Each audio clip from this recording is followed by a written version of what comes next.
लगी लगन बस एक यही, लगी लगन बस एक यही, लगी लगन बस एक यही, लगी लगन बस एक यही, लगी लगन बस एक यही।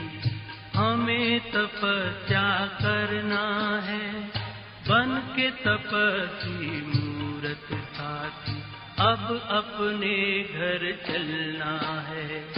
लगी लगन बस एक यही, लगी लगन बस एक यही।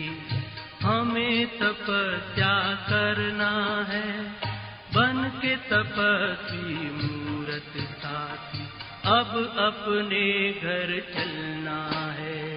लगी लगन बस एक यही, लगी लगन बस एक यही।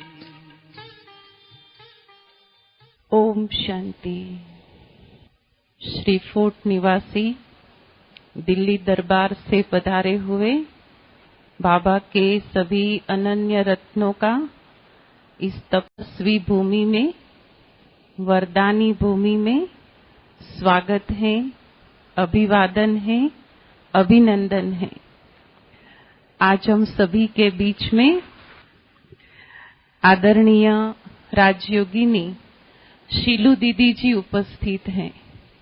हम सभी दीदी जी का एक हाथ की ताली से, अव्यक्त ताली से हार्दिक स्वागत करते हैं, स्वागत करते हैं, स्वागत करते हैं।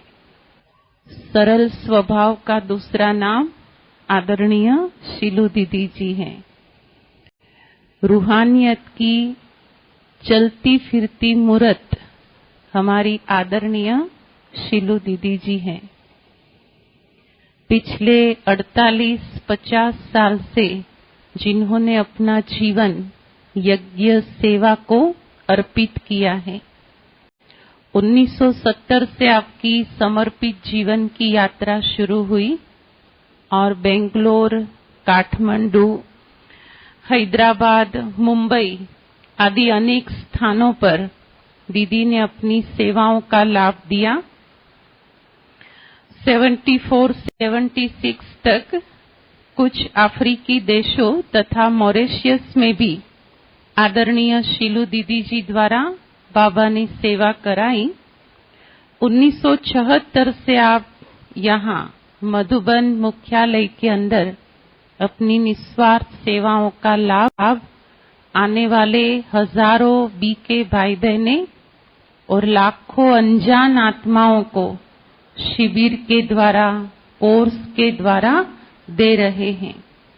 मुझे याद है यज्ञ में एक समय ऐसा था कि जब मात्र और मात्र शीलू दीदी ही सारी शिविरें कराते थे। आजकल तो काफी सारी बहनें हैं, लेकिन तब शिविर की शुरुआत जो यहाँ पर हुई थी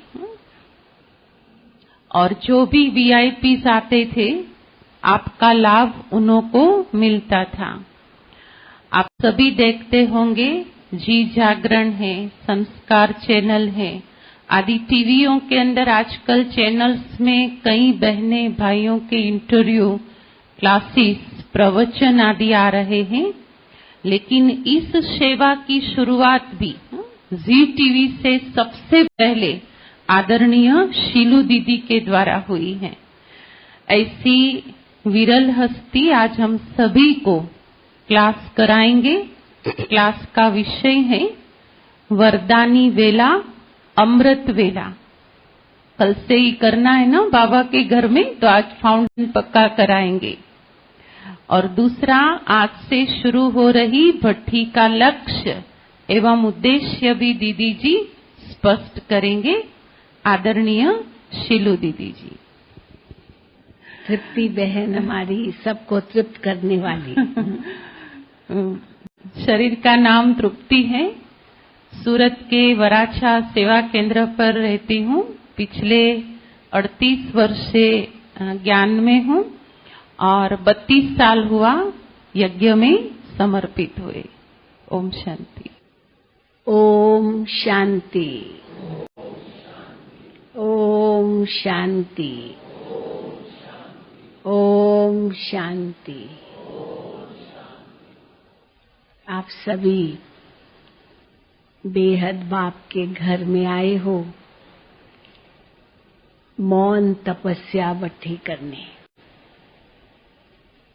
जैसे ही आपको अकोमोडेशन मिली होगी, आपको ये बैज दिया होगा और आपने अपने गले में उसी वक्त लगाया होगा और इस पर पढ़ा होगा मौन तपस्या बट्ठी।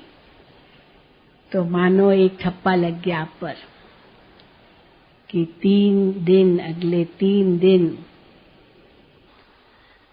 मौन में रहना है, तपस्या करनी है और बट्ठी में पकना है।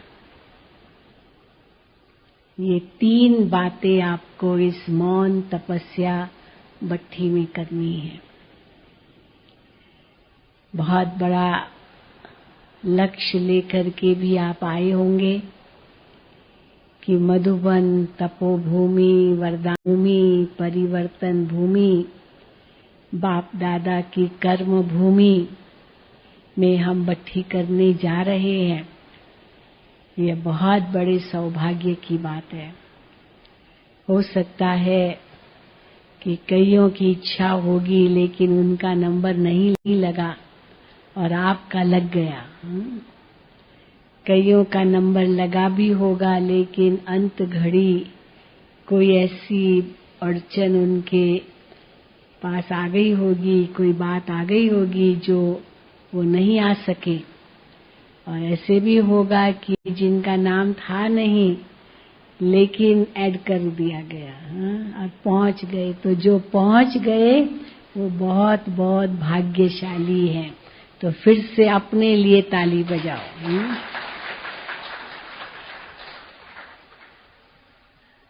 तो इस मधुबन तपोभूमि में आप ऐसे समय पर आए हो जबकि उबलती हुई गर्मी मधुबन माउंट आबू में भी थी, दिल्ली में तो बहुत ही थी, लेकिन यहाँ भी कम नहीं थी।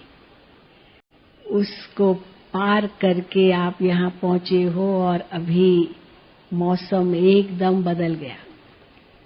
4 दिन पहले क्या मौसम था और आज क्या मौसम है, बहुत अंतर पड़ गया है। तो सवेरे सवेरे तो ठंडी ठंडी हवाएं जो कल आई होंगी उन्होंने महसूस किया होगा ना। तो ऐसे लगा जैसे कहीं रेफ्रिजरेटर में तो नहीं पहुंच गए हैं भट्ठे में से निकल करके, ऐसा अनुभव हुआ। तो सुबह का समय बादल भी नीचे आ गए, फागी भी हो गई थोड़ी थोड़ी और कईयों ने तो अपना अनुभव सुनाया जैसे सूक्ष्म वतन से पार हो रहे हैं, सूक्ष्म वतन से गुजर रहे हैं। तो ऐसे इस समय पर आपकी बट्ठी हो रही है।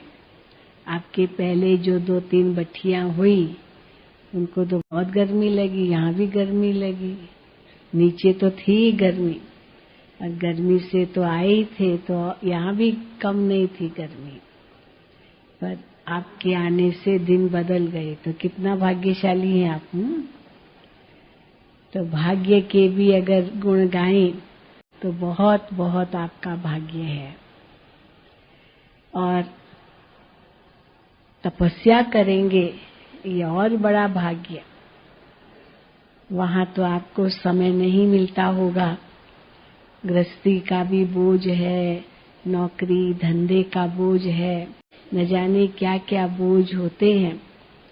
पर यहाँ आप सारे बोझ को छोड़कर आए हो ना, या लेके आए हो? हाँ, छोड़ के आए हो ना, कि थोड़ा थोड़ा लेके भी आए हो? कुछ कुछ हाँ, कुछ भी नहीं लाई, बिल्कुल छोड़ के आए। सच्ची? कुछ याद तो नहीं आएगा? नहीं याद आएगा? सच्ची? हाँ, चलो अच्छी बात है, क्योंकि तभी आप पूरा लाभ ले सकेंगे। आप यही महसूस करेंगे कि हम तो एक अलग सी दुनिया में आ गए हैं। जितनी भी बट्ठियां हुई सब ने यही अनुभव किया, तो आपका अनुभव तो इनसे भी बढ़कर होगा, क्योंकि मौसम का भी साथ है। तो इसीलिए इस मौन तपस्या भट्ठी में तो आप आए हैं। तो सबसे पहले जैसे आपने बैज पहना तो शब्द तो सुन लिया ना, मौन। तो मौन में रह सकेंगे? रह सकेंगे? जो समझते हैं हम रह सकेंगे, हाथ उठाएं। अच्छा, सारे ही आप कहेंगे इसीलिए तो आए हैं। हाँ? और जो कहते हैं कोशिश करेंगे, वो हाथ उठाएं। हाँ? कोशिश कोई भी नहीं, सब ने वायदा किया है, अच्छी बात है। तो पर मुख का मौन केवल नहीं, वो तो कोई बड़ी बात नहीं है, पर मन का भी मौन हो। मन से भी हर बात से उपराम रहें, तब सहज होगा।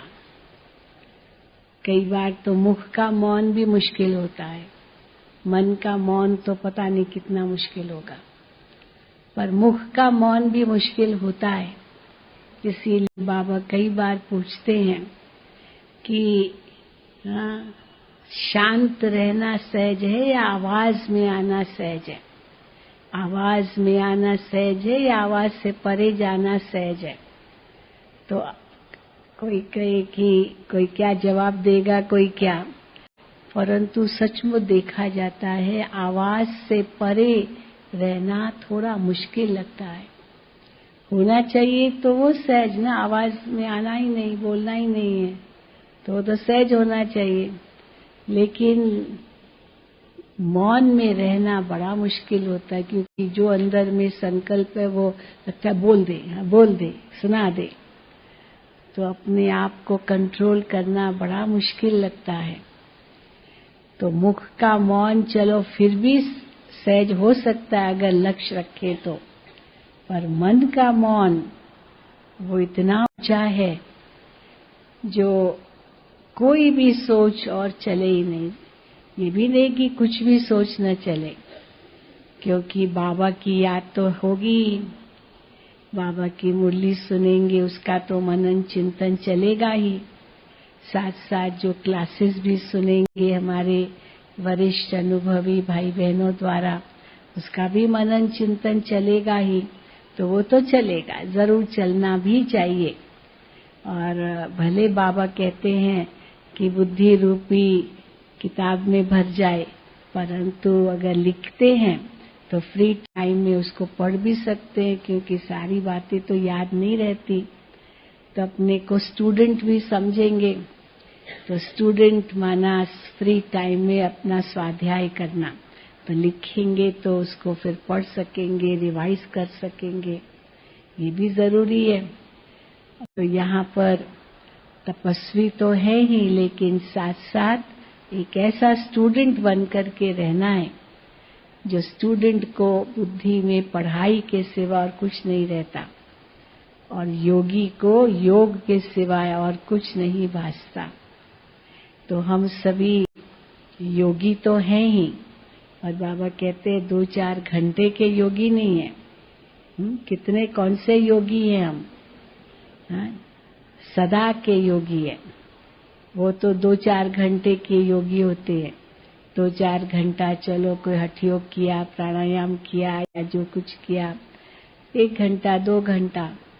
पर यहाँ तो बाबा कहते हैं कि सदा का योग है, योगी जीवन है, 2-4 घंटे के योगी नहीं है। और उस योगी जीवन में भी ये जो 3 दिन वो तो छाप लग जाए। अमृत वेले से लेकर रात्रि तक योगी जीवन की भासना हम सबको मिले। तो एक तो मौन में रहना है, दूसरा तपस्या करनी है, और परिवर्तन भूमि में आए हो, भट्ठी में आए हो, तो भट्ठी माना जो भट्ठी में चीज पड़ती है वो बदल के जाती है। ऐसे नहीं कि जिस रूप से भट्ठी में कोई चीज पड़ी उसी रूप से बाहर आती है, बदल जाती है ना। आग में कोई भी चीज डालते हैं तो बदल जाती है आग में पड़ते ही। कठोर से कठोर चीज भी आग में पड़ते गल जाती है, और नरम से नरम चीज स्ट्रांग बन जाती है, मजबूत बन जाती है। खाद वाली चीज से खाद निकल जाती है, काला कोयला राख बन जाता है। कितनी चीजों का मिसाल दे, जैसे ही वो भट्ठी में पड़ते हैं, आग में डालते हैं, उनका रूप रंग गुण सब बदल जाता है। तो बाबा कहते हैं तुम सब भट्ठी में आए हो, तो जो भी पुराने संस्कार, स्वभाव, विचार, आदतें, वो सब बदल कर जाए। वैसे तो आप कहेंगे कि हमने तो बाबा को सब दे दिया है, परंतु फिर भी वापस तो आ ही जाते हैं ना। भले कितना भी कहा बाबा को दे दिया है, पर ये स्वभाव संस्कार आते हैं, माया भी छोड़ती नहीं है। कई बार बाबा भिन्न भिन्न रूप से बताते हैं कि माया कैसे आती है। कभी माया नाक से पकड़ती है, कभी कान से पकड़ती है, कभी चोटी से पकड़ती है, कभी थप्पड़ मारती है, कभी ठौंसा मारती है, कभी गिरा देती है, कभी बेहोश कर देती है, और कभी तो ओम शांति खत्म कर देती है।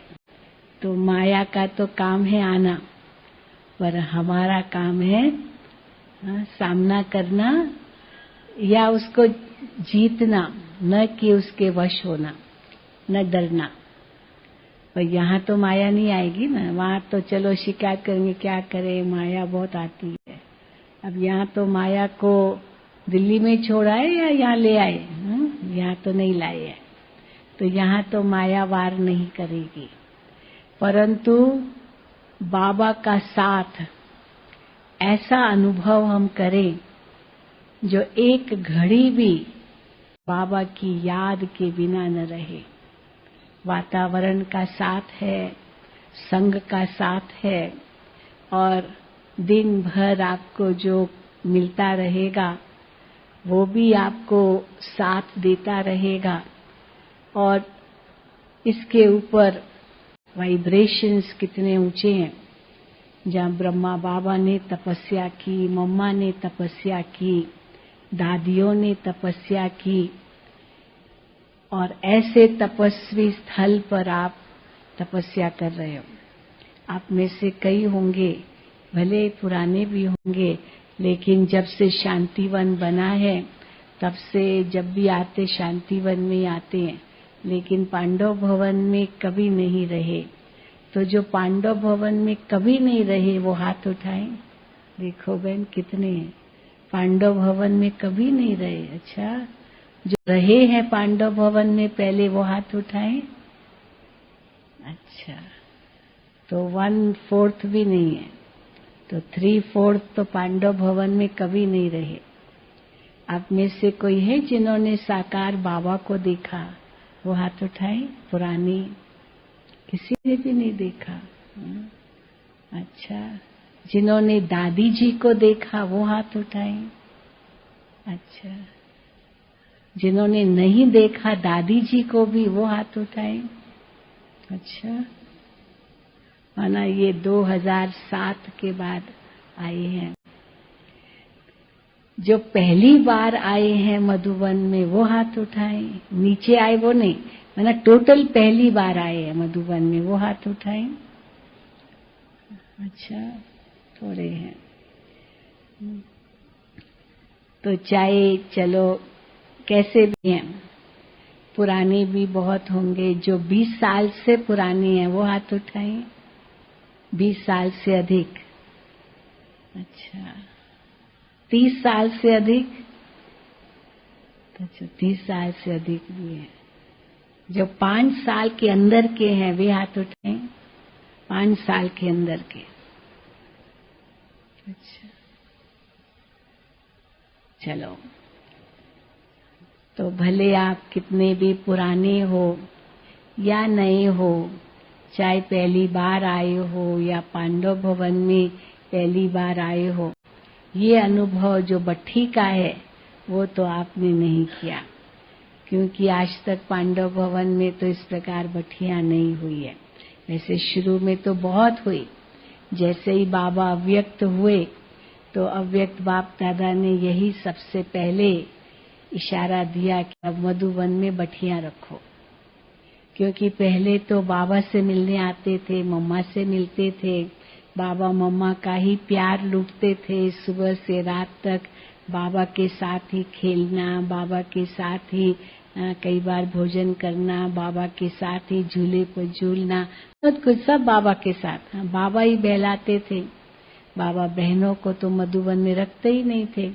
बाबा कहते थे बहनों का स्थान सेवा केंद्र है।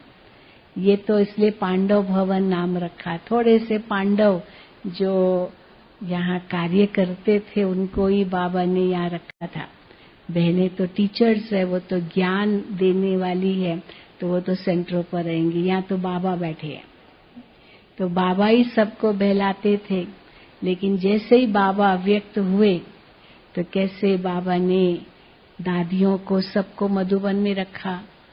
जब कराची से यहाँ आए तो धीरे धीरे सेवा केंद्र खुले। आप जानते हैं दिल्ली में सबसे पहला सेवा केंद्र खुला, तो धीरे धीरे बाबा ने सब बहनों को सेवा स्थानों पर भेजा।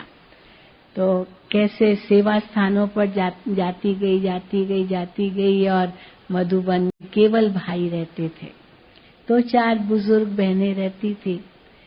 लेकिन जैसे बाबा व्यक्त हुए तो बाप दादा ने सारी मुख्य बहनों को मधुबन में रख दिया। बड़ी दादी जी, दीदी जी तो थे ही मम्मा के बाद। दादी जी भी मधुबन में नहीं रहते थे, बॉम्बे में रहते थे। तो कैसे बाबा ने दादी जी को रखा, फिर चंद्रमणि दादी को रखा, ये सब दादियों को मधुबन में रखा।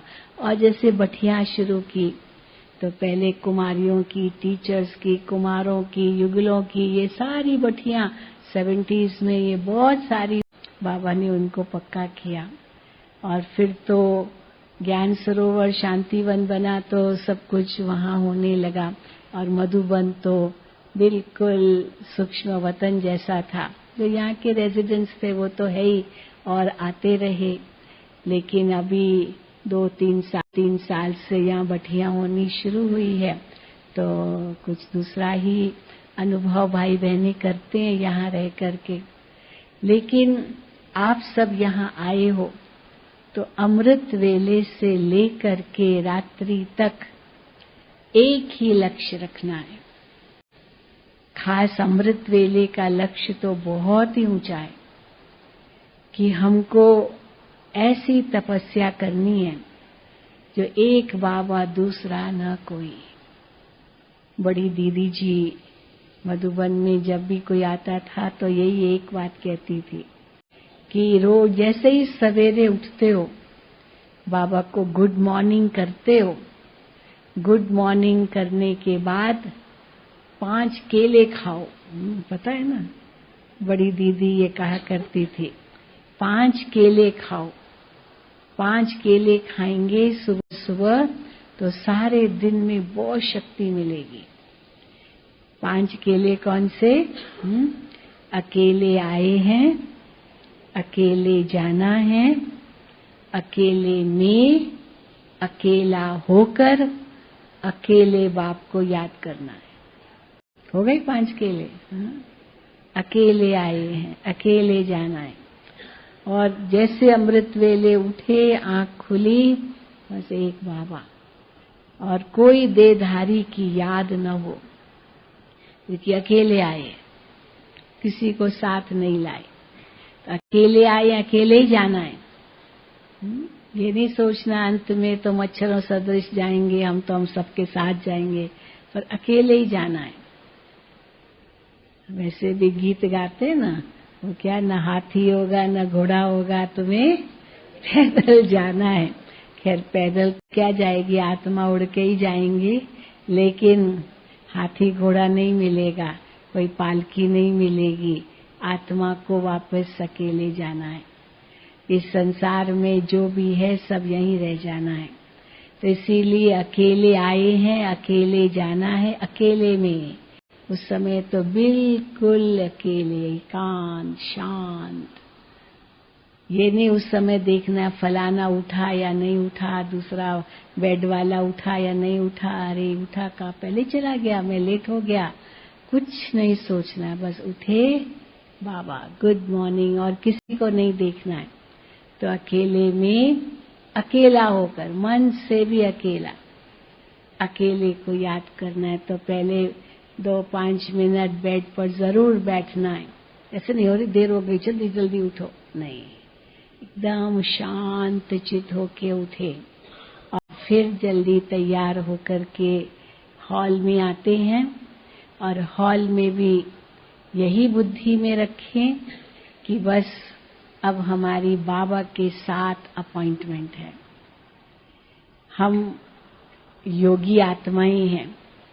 जिस समय भोगी सोते हैं, योगी जागते हैं।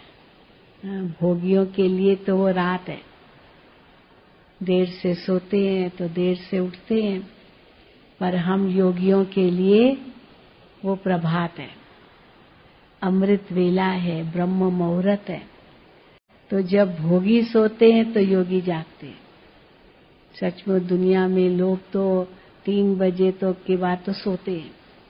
आप विदेशों में जाए, हमने कई जगह अनुभव किया, सारी रात गाड़ियां चलती रहती, पता नहीं कहाँ जाते होंगे, रात को 12 बजे, 1 बजे, 2 बजे भी। और हम उठते हैं तो उस समय शांत हो जाता है सब तब सोने जाते हैं। तो हमारे लिए तो प्रभात है और भोगियों के लिए रात है। तो उस समय जब सब भोगी सो रहे, तो उस समय योगी जाग करके योगेश्वर बाप के साथ मिलन मनाते हैं। और इस मिलन में क्या अनुभव करना है? बाप के साथ सर्व संबंध अनुभव करने हैं। कैसे बाबा हमारा बाप, टीचर, सतगुरु, हाँ उस रूप में अनुभव करो। पहले तो पिता की गोद में बैठ जाओ। माता पिता की गोद कितनी प्यारी गोद है, जिस गोद में बच्चे को कोई फिक्र नहीं, बस माँ की गोद में बैठ गया, सब फिक्रों से फारिग हो गया, सब चिंताओं से मुक्त हो गया। तो मैं आत्मा भी बाप दादा माता पिता की गोद में बैठ गई और उस गोद में बैठ करके बाबा का प्यार प्राप्त करो। बाबा उस समय प्यार की वर्षा करते हैं, सारी शक्तियां बच्चों में भरते हैं। अगर थोड़ी नींद का थोड़ा आपको आए भी ना, तो उस समय फिर भले उठ करके थोड़ा सैर करो, टहलो। ये न हो कि बैठे बैठे झुटके खाते रहे, लेकिन बैठो तो बिल्कुल ऐसे तपस्वी होकर के बैठो जिसमें और किसी की भी याद न हो। नींद का वातावरण बिल्कुल नहीं होना चाहिए। जल्दी सवेर शाम रात को 10 बजे के अंदर सो जाओ। 10 बजे सब समाप्त हो जाता है, सब अपने अपने कमरों में चले जाते हैं और बात तो करनी नहीं है, मौन में रहना है। तो वैसे भी संकल्पों से भी परे रहेंगे, तो जाकर पहले रात को बाबा की गोद में सो जाओ, सब फिक्रों से फारिग रात को ही हो जाओ। कुछ भी कैरी फॉरवर्ड नहीं करना है। अकाउंट्स में तो कैरी फॉरवर्ड करते ना नेक्स्ट डे के लिए, लेकिन यहाँ जो भी खाते हैं, जो कुछ भी हिसाब किताब, सब कुछ रात को स्वाहा संपन्न हुआ और सवेरे एकदम नया जीवन, ये अनुभव करना है। रात को ही सब बाबा को दे करके सोएंगे तो सवेरे उसी संकल्प से उठेंगे। और जैसे ही आप क्लास में आएंगे तो क्लास में आकर के आप अनुभव करें कि बाबा हमारे साथ हैं, हम बाबा की छत्र छाया में हैं, बाबा से शक्ति की किरणें प्राप्त कर रहे हैं। भले सामने कोई भी हो, लेकिन हम बाबा से शक्ति की किरणें प्राप्त कर रहे हैं। बाबा की लगन में हम मग्न हैं, एक बाबा दूसरा न कोई। उनकी याद से मेरे सारे पाप दग्ध हो रहे हैं। मैं आत्मा इतनी शुद्ध हो रही हूँ क्योंकि अनेक जन्मों के पाप तो है न सिर पर, बोझ बहुत है सिर पर, 63 जन्मों का बोझ है सिर पर। और अंदर ही अंदर बाबा से इतनी मीठी मीठी बातें करो, प्यार की बातें करो, दिल की बातें करो। समस्याएं मत सुनाओ बाबा को, शिकायतें मत करो बाबा को, उल्हेने मत दो बाबा को। ये सब जरूरत नहीं है बाबा को उस समय देने की। बाबा से कुछ मांगो, कुछ भी मांगने की दरकार नहीं। न शिकायत करना है, न मांगना है, न उल्हेना देना है, कुछ भी नहीं। बस प्यार की बातें। बाबा कितना ऊंचा है, कितना श्रेष्ठ है, कितना महान है, और मैं आत्मा भी उसकी कितनी श्रेष्ठ हूँ, कितनी ऊंची हूँ। तो अपने प्रति भी वो स्वमान जागृत हो। और बाबा से प्यार तब बढ़ता जाएगा जब बाबा के गुणों का गान करते करते करते उसी में खो जाओ, जिसको ही बाबा कहते लगन में मग्न होना। तो सवेरे लगन में मगन होने की ऐसी स्थिति बन जाए जो एक बाप के सिवा और कोई बुद्धि में याद ना आए। अगर कुछ और बुद्धि में याद आता, 1 सेकंड में लगा दो, ब्रेक लगा दो। ब्रेक बहुत जरूरी है लगाना। और कोई संकल्प अगर आए, ब्रेक लगाना जरूरी है। नहीं तो समय, श्वास, संकल्प शक्ति फिर व्यर्थ जा सकता है। और अमृत वेले का समय तो है ही वरदानों से भरपूर होने का समय। और फिर एकदम शांत हो जाए तो कैसे बाबा के वरदान से हम झोली भर सकेंगे। इतनी सुंदर टचिंग्स होगी आपको, जिन टचिंग्स के आधार से आप वो शक्ति का अनुभव कर सकेंगे। और ऐसे लगन में मगन हो जाओ जैसे कि दुनिया तो मरी पड़ी है, दुनिया सारी भस्मीभूत हुई पड़ी है और संसार में मेरा कोई नहीं। मैं एक माँ हूँ, मैं एक पिता हूँ, मैं एक डॉक्टर हूँ, मैं एक इंजीनियर हूँ, मैं एक वकील हूँ, या न जाने क्या क्या दुनिया के अभिमान होते हैं, क्या क्या लोगों को अपनी अपनी विशेषताओं का नशा होता है। वो सारे नशे खत्म। बस मैं एक छोटा सा बच्चा हूँ। बस इतना छोटा बच्चा बन जाएं, इतना इनोसेंट बन जाएं जो और कोई भी बुद्धि में न हो। बस माँ की गोद में, बाबा की गोद में हूँ। और उसी गोद में बैठ करके बाबा से प्यार की बातें, दिल की बातें, उल्हेने नहीं, शिकायतें नहीं, कंप्लेंट्स कुछ नहीं, कुछ मांगना नहीं। ये जरूर याद रखें। कोई अगर आपने कोई पुरानी बातें हैं, भूले की है, कुछ भी उस समय याद नहीं करो, जरूरत नहीं है। क्योंकि वो समय तो बाबा से प्यार लूटने का समय है। वो समय तो बाबा से वरदान लेने का समय है। वो समय तो बाबा से शक्ति भरने का समय है। अगर पुरानी बातें कोई भूले, कोई ऐसी बातें वो अगर याद करेंगे तो हो सकता है मन उदास हो जाए, मायूस हो जाए, दिल शिकस्त हो जाए, फिर बाबा से शक्ति मांगना शुरू कर दे। क्योंकि दिल शिकस्त हो गए, उदास हो गए, बाबा हमें शक्ति दो। तो मांगने, कुछ शक्ति भी मांगनी नहीं है, कोई वस्तु तो मांगना नहीं है, पर शक्ति दो ये भी मांगना नहीं है। भक्ति में तो बहुत मांगा ना, इतनी शक्ति तू देना दाता, मन का विश्वास कमजोर होना। तो मन का विश्वास कमजोर हो सकता है तो इसलिए डगमग होते हैं, तब भगवान को कहते हैं। पर यहाँ तो सब निश्चय बुद्धि बैठे हैं, कोई संशय बुद्धि नहीं बैठा है जो मन का विश्वास कमजोर होगा और भगवान से शक्ति मांगे। तो हम है ही शक्तिशाली आत्मा, और ऐसी शक्तिशाली आत्मा उस सर्वशक्तिवान के सानिध्य में है, उनकी छत्र छाया के अंदर है। और वो शक्ति जैसे मुझे बाबा दे रहे हैं, मैं भरपूर हो रही हूँ। बाबा की शक्ति की किरणें मुझे मिल रही है और मैं अपने अंदर भरती जा रही हूँ, भरपूर होती जा रही हूँ, शक्ति के सागर में लहरा रही हूँ। ये अलग अलग चिंतन मन में आप कर सकते हैं। या तो बिल्कुल निरसंकल्प होकर के गोद में समा जाएं, ऐसे भी नहीं कि शून्य हो जाएं। शून्यता हमारा लक्ष्य नहीं है।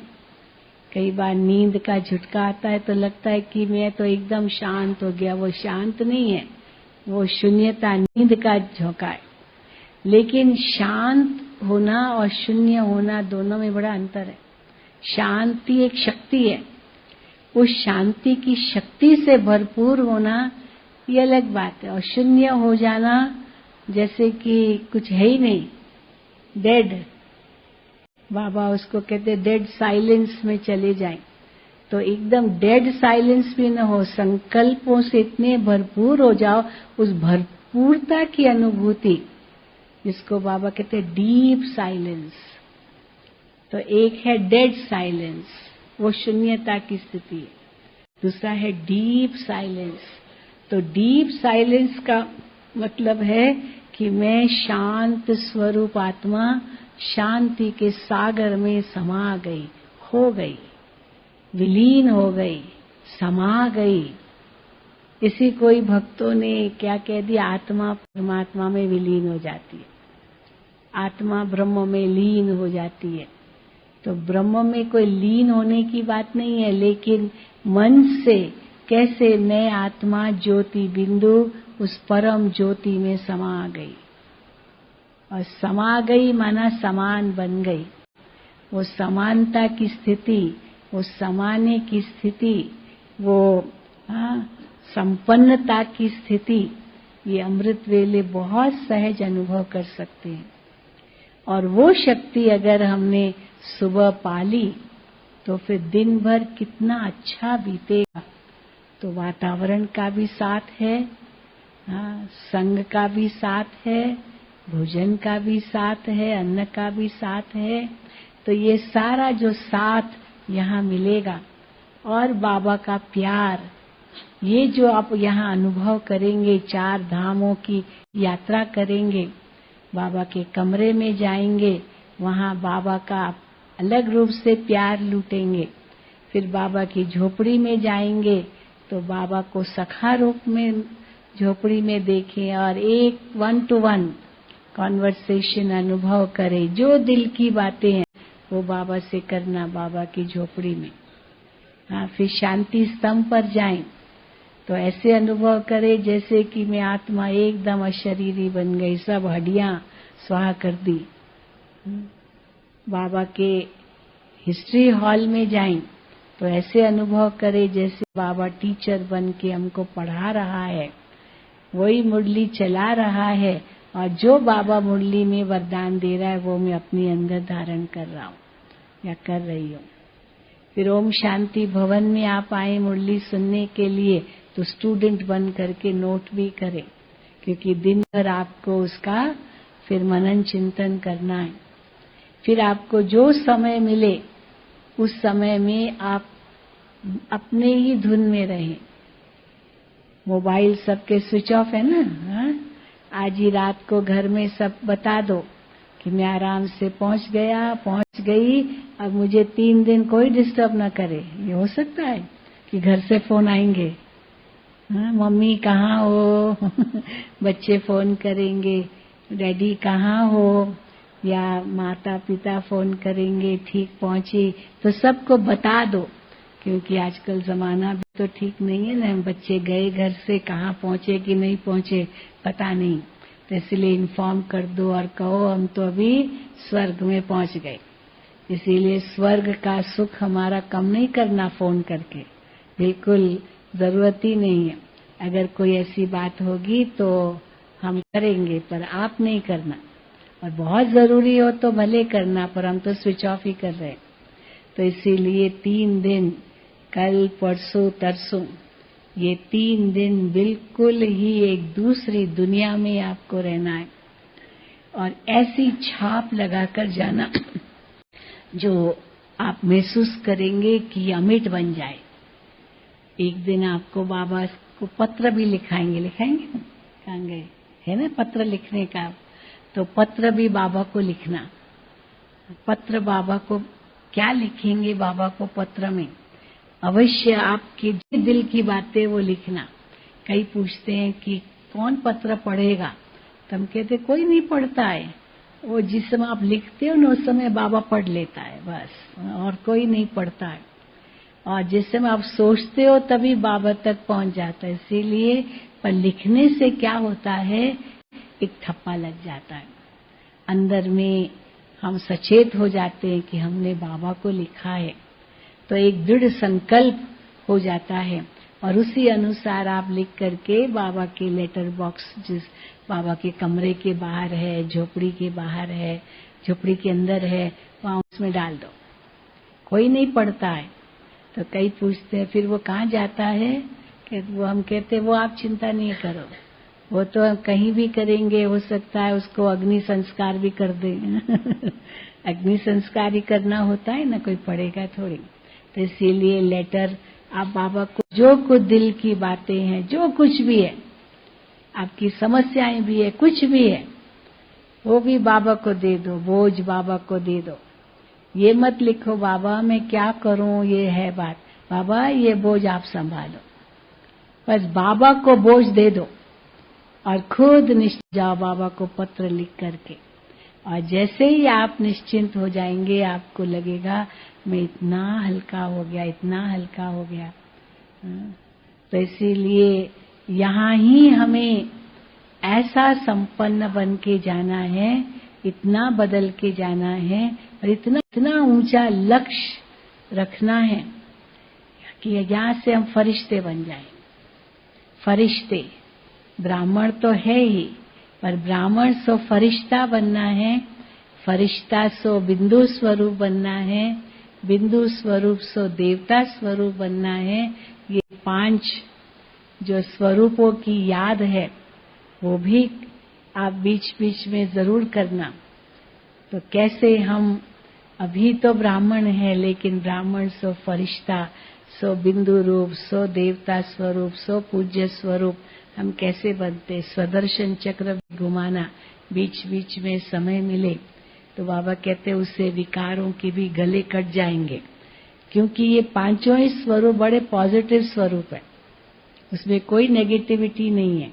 चाहे देवता स्वरूप में इतनी पॉजिटिविटी है, चाहे पूज्य स्वरूप में इतनी पॉजिटिविटी है, ब्राह्मण स्वरूप की कितनी पॉजिटिविटी है, फरिश्ता स्वरूप में और बिंदु स्वरूप में तो है ही। तो ये 5 ही स्वरूप मेरे कितने श्रेष्ठ स्वरूप हैं, और इन 5 ही स्वरूपों से मैं आत्मा विचरण करती हूँ। ये स्वदर्शन चक्र है जिससे सारे बुराइयों के, कुरीतियों के, विकारों के, विकृतियों के गले कट जाएंगे और मैं आत्मा संपन्न संपूर्ण होकर के उड़ूंगी। इतना हल्का हो जाओ और फिर यही शक्ति आप वापस जब घर जाएंगे तो ये सबको देना, सब अनुभव करे, अरे ये बट्टी क्या करके आए हैं मधुबन से, ये तो फरिश्ता बन करके आए। ऐसा अनुभव कराएंगे घर वालों को भी जब वापस आप जाएं। ये न हो कि जैसे थे वैसे ही वापस गए तो घर वाले भी कहेंगे कि बट्टी करके क्या लाभ हुआ, क्या पाया। तो कुछ पागना है, कुछ छोड़ना है, कुछ भरना है, ये सब इन 3 दिनों में करना है ताकि एकदम परिवर्तित होकर के जाए। मंजूर है? मंजूर है ना? मंजूर है कि नहीं? ठीक है, हाथ उठाओ उसके लिए मंजूर है तो इसीलिए ये बहुत जरूरी है। और ये भी सोचो कि हमको हर एक घड़ी सफल करनी है, एक घड़ी भी हमारी वेस्ट न जाए, एक श्वास भी हमारा व्यर्थ न जाए, एक संकल्प भी व्यर्थ न जाए। तो समय, श्वास, संकल्प, जो आत्मिक शक्ति है वो भी वेस्ट न जाए, क्योंकि समय, श्वास, संकल्प अगर सफल हुआ तो शक्ति तो सफल होगी। इसीलिए व्यर्थ कुछ न जाए, कोई ऐसा शब्द भी मुख से न निकले जो किसी को दुख पहुंचे। वैसे तो बोलना ही नहीं है, पर समझो जरूरी भी हुआ बोलना, तो जहां 10 शब्द बोलते हैं उसको 2 शब्दों में समाप्त कर दो। और ये बैच तो लगाई हुआ है, वो तो सारा दिन पहन के घूमना, इसके बिना तो बिल्कुल चलना ही नहीं। अमृत वेले से ही पहन के आ जाना थी, जैसे गले में फांसी है फांसी होती है ना, गले में वो डालते हैं, तो ये फांसी कहो जो बाबा कहते लटके रहो एक बाबा की याद में, तो ये गले में माला कहो, फांसी कहो, जो कुछ भी कहो है एक की लगन में मगन होने के लिए। ये ऐसे नहीं है कि आपने लगाया और फिर बातें करने लगे।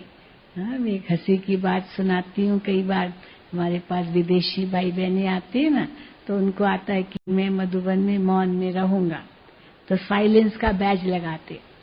तो मैंने एक भाई को देखा साइलेंस का बैज लगा हुआ है, साइलेंस का बैज लगाकर घूमते हैं, पर खूब बातें कर रहा है, खूब बातें कर रहा है, बैज लगा हुआ है साइलेंस का। तो मैंने उससे कहा, भाई जी आपने साइलेंस का बैज लगाया पर आप तो कितनी बातें कर रहे हो। तो मेरे को क्या कहता है बहन जी ये मेरे लिए नहीं है, दूसरों के लिए है। दूसरे देख रहे ना, मैं तो देख ही नहीं रहा हूँ, मुझे थोड़ी पता चल रहा है क्या है। ये दूसरे मेरे से क्यों बात करते हैं, वो बात न करे ना, क्योंकि मुझे साइलेंस में रहना है, तो वो बात करते हैं तो मैं भी करता हूँ। तो दोष किसको दे दिया? दूसरों को। तो ऐसे नहीं बैज लगाया खुद और दोष दे रहे हैं दूसरों को। पर जैसे बैज लगाना या गले में ये फंदा डालना या माला डालना, ये एक विजय की माला भी है। तो विजय की माला जैसे आपके गले में पड़ी है, तो ये भूलेगी नहीं कि मैं विजयी रतन हूँ, मैं विजयी हूँ, मैं सर्वशक्तिवान हूँ, मैं सर्वश्रेष्ठ हूँ, मैं ऊंचे से ऊंची आत्मा हूँ। ये भी एक लगन में मगन होने की स्थिति है। तो सुबह से लेकर के रात्रि तक आप यही अनुभव करना, और कैसे उड़ते रहेंगे आप ये 3 दिन पूरा ही अनुभव करेंगे, और लास्ट दिन फिर अपना अनुभव भी आप सुनाना, क्योंकि अनुभव सुनाना भी बहुत जरूरी है। भले आपस में ही सुनाना, यहाँ ही सुनाना, आखिरी दिन आपके लिए अनुभव की लेन देन भी होगी। तो अवश्य ये भी एक आपकी परीक्षा होगी कि कौन सचमुच 3 दिन बिल्कुल नहीं बोला। हाँ, उसको इनाम देना चाहिए सच्ची, क्योंकि हम देखते हैं भले कितना भी हाथ उठाते हैं, संकल्प करते हैं, लेकिन कहीं न कहीं चुक जाते हैं, बोल देते हैं। लेकिन जो सचमुच संकल्प करते हैं ना, बहुत दृढ़ करते, बाबा कहते दृढ़ता हो, अंडरलाइन हो दृढ़ता की, तो फिर वो विजयी जरूर बनते। तो अगर यहाँ विजयी बन सकते हो तो बाहर जाकर भी विजयी बन सकते हो, उसमें कोई दो मत नहीं होगी। लेकिन यहाँ विजयी बन के दिखाओ, बिल्कुल न्यारे प्यारे, और तपस्या कर रहे हैं, भट्ठे में पके हुए, आग ही आग है चारों तरफ, बस और कुछ सामने नहीं है, बस एक बाबा दूसरा न कोई देहधारी की याद आए तुरंत अपने आप को रोको, कोई आत्मा की याद नहीं चाहिए मुझे, कोई देहधारी का आकर्षण नहीं चाहिए मुझे। अगर किसी को देखो भी तो बस चमकती हुई आत्मा मणि हर एक के मस्तक में चमक रही है, बस। तो दृष्टि भी पवित्र हो जाएगी, स्मृति भी पवित्र हो जाएगी, और स्थिति तो ऊंची बनी जाएगी। ठीक है? बाकी तो आपको बहुत कुछ डायरेक्शंस मिलेंगे जो सुबह से लेकर के रात्रि तक आपको पालन करने हैं, क्योंकि भट्ठी में आए हो तो भट्ठी में पकना है, बस यही बुद्धि में रखना है। इसलिए और छोटी छोटी बातें बहुत है, कौन सुनाएगा, वो आएगी ना। तो अभी आपके सामने तृप्ति बहन आ रही है, क्योंकि इसके बाद फिर शशि बहन जी आएंगे, और शशि बहन भी आप सबसे मिलेंगे। और फिर आप सबको टोली भी खिलाएंगे। तो पहले कुछ आवश्यक सूचनाएं हैं, डायरेक्शंस हैं सारी, क्योंकि यहाँ पर अभी तक पानी की तो बहुत शॉर्टेज है, बारिश तो पड़ी नहीं है, तो वो भी सारी सूचनाएं आपको देंगी, कैसे ध्यान रखना है, किन किन बातों का ध्यान रखना है, वो सब बातें आपको तृप्ति बहन अब सुनाएंगी। ठीक है? हाँ, समझ गए ना? लक्ष्य का भी पता चल गया और अमृत वेले क्या करना है वो भी पता चल गया। बस सब इसको अमल में लाना है और जो मन में संकल्प आए उसको नोट करो। अपने साथ नोटबुक पेन हर वक्त साथ रखो। अगर बहुत जरूरी किससे बात भी करनी है तो भले उसको लिख के दो, परंतु आवाज में नहीं आना। और तो आवाज में आएंगे, जो यहाँ रहते हैं वो तो आएंगे, उनकी तो बट्टी नहीं है, लेकिन वो जब आपको देखे तो वो भी शांत हो जाए। ऐसा अनुभव आप उनको भी कराओ, क्योंकि वो तो आपसे बात करना चाहेंगे, लेकिन आप अगर एक लक्ष्य रखेंगे तो वो भी शांत हो जाएंगे। पर आपका संकल्प दृढ़ हो तो देखो, सफलता तो हमारा क्या है? जन्म सिद्ध अधिकार है। ये हो नहीं सकता कि सफलता न मिले, हम विजयी न बने, ये हो ही नहीं सकता। तो इन्हीं शुभकामनाओं के साथ आपकी भट्ठी बहुत सफल रहे, एक अमिट छाप लगे, जीवन में इतना परिवर्तन करके जाओ, जो जहां भी जाओ, जब भी जाओ, किससे भी मिलो, आपके अंदर वो परिवर्तन देख करके उनको भी प्रेरणा मिले, चाहे वो अज्ञानी भी क्यों ना हो, उनको भी प्रेरणा मिले कि हम भी वहां जाएं, हम भी कुछ अनुभव करें। क्योंकि आज का सचमुच हम देखते हैं हर आत्मा शांति की बहुत प्यासी है, बहुत प्यासी है, बहुत उनको शांति चाहिए, खुशी चाहिए, जो आत्माओं में नहीं है। और आप इतना भरपूर होकर के जाएं जो यही फिर सबको बांटे, तो कितनों की आशीर्वाद मिलेगी। बाबा की तो वरदान मिलेंगे, लेकिन उनकी भी दुआएं मिलेगी, बड़ों की आशीर्वाद मिलेगी, तो कितने भरपूर हो जाएंगे। इतना भरपूर होकर के अपना जीवन ऐसा सुंदर श्रेष्ठ बनाना है, यही हमारे जीवन का भी लक्ष्य हो। जो कभी भी बाबा बुलाए, आत्मा तैयार है ना, तैयार है ना आत्मा, कि अभी नहीं, अभी नहीं, अभी नहीं। हाँ, कई पूछते हैं कि कब विनाश होगा, तो बाबा कहते हैं क्यों पूछते हो, क्या संपूर्ण बने हो? पूछना माना कि मैं तैयार हूँ, माना संपूर्ण बन गया हूँ। तो संपूर्ण बने नहीं है तो पूछते क्यों? पहले संपन्न तो बनो, संपूर्ण तो बनो, वो अपने आप होगा। सोल कॉन्शियस तो बनो, गॉड कॉन्शियस तो बनो, डेड कॉन्शियस मत बनो, वो अपने समय पर होगा। पर हर एवर रेडी रहे, क्योंकि अचानक होगा और उसके लिए बहुत काल का अभ्यास चाहिए। तो ये अभ्यास बाबा हमारा डलवा रहे हैं, ताकि जो भी घड़ी अंत की घड़ी हो, मानो हम पास विद ऑनर हो करके बाबा के घर जाएं, यहाँ से लंगर उठा हुआ हो, तभी तो पार जाएंगे, तभी तो उड़ सकेंगे। तो ये बहुत अच्छा मौका है, इस मौके का पूरा पूरा लाभ उठाना है, ताकि इतनी शक्ति भर के जाएं, जो कोई भी विघ्न सामने आए वो विघ्न न ठहरे, वो भाग जाए और आप विजयी बन के रहो। तो इन्हीं शब्दों के साथ आपको फिर से आपका बहुत बहुत स्वागत है, स्वागत है, स्वागत है। ओम शांति। ठीक है, अभी हम 3 मिनट पहले योग में बैठेंगे। हाँ? बहुत ही सरल भाषा में आदरणीय शिलू दीदी ने हम सभी को अमृत वेला क्या महत्व, क्या प्राप्ति और कैसे करना है, हाँ? वो सुनाया और 3 दिन का इतना सुंदर लक्ष्य दे दिया है। मुझे तो लगता है कि कोई भी भाई बहने 1 मिनट भी अपनी जाने नहीं देंगे। हाँ? तो दीदी जी का बहुत बहुत अभिनंदन है, आगे भी लाभ लेते रहेंगे। हाँ? क्योंकि दीदी यहाँ ही रहते हैं, पांडव भवन में ही। अच्छा, अभी पहले हम सभी 3 मिनट बाबा की याद में बैठेंगे। मेरे बाबा तुम्हारी याद बहुत आती है, मेरे बाबा तुम्हारी याद बहुत आती है।